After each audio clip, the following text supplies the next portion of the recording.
Ayan, sharing lang po sa mga nagdi-DIY, nag-uumpisa pa lang na maging mekaniko, at sa mga car owners na hindi pa nakakaalam nito.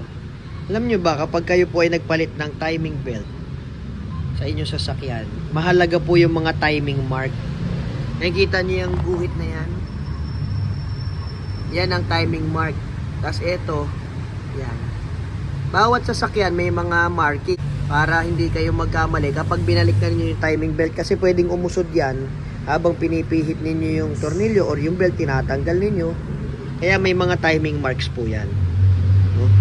So kapag yan ay nawala ng isang ngipin sa pwesto, halimbawa imbis dito napunta, naku po, asahan ninyo ang andar niyan ay hindi pino o hindi matining ang andar.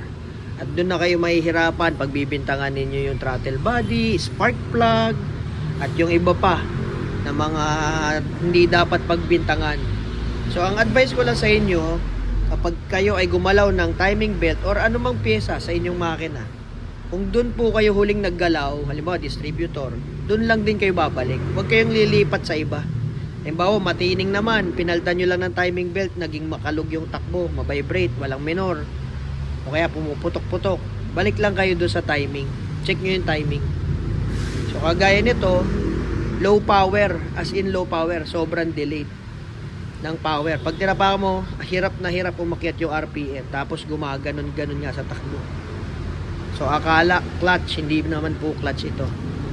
So yung timing wala sa posisyon. Tapos nung tinignan natin yung timing belt, ito nakita natin. Ayan.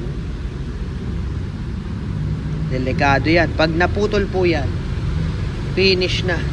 Tukod ang barbula sa piston.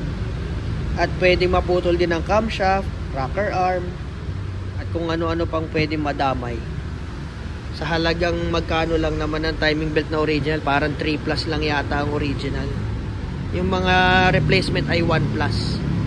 Yan. Kasabay po niyan, palit na rin kayo ng mga ganyan. May tagas na ito eh. Yan. So, pag nagpalit na kayo, eto na yan. Yaw, napakaganda. O, di ba? So yan ay hindi lang para sa mga kapwa mekaniko, para din yan sa mga owners, kasi mahalaga yung meron tayong basic na kaalaman sa ating mga sasakyan. Mahirap yung wala kayong kaalam-alam, kasi kung ano lang sasabihin sa inyo, yun lang yung paniniwalaan ninyo, eh di magkakaproblema tayo dyan pagdating sa budget. Pag nagtanggal na rin kayo timing belt, sama nyo na yung mga oil seal dito sa camshaft, oil seal doon sa crankshaft, no? Sama nyo na kung ano yung mga oil seal na makikita nyo dyan. Kasi isang labor lang naman yan. Wala namang additional labor na yan. No? Dito sa amin, ha? Isang labor na lang yan. Basta nagtanggal na ng mga ganyan, eh, sama-sama na po yan. Yun na lang din ang bayad niyan. Mas mamaya lilinisin natin ng degreaser yung mga pyesa niyan. Sarap linisin itong mga ganito. Kasi matagal na eh.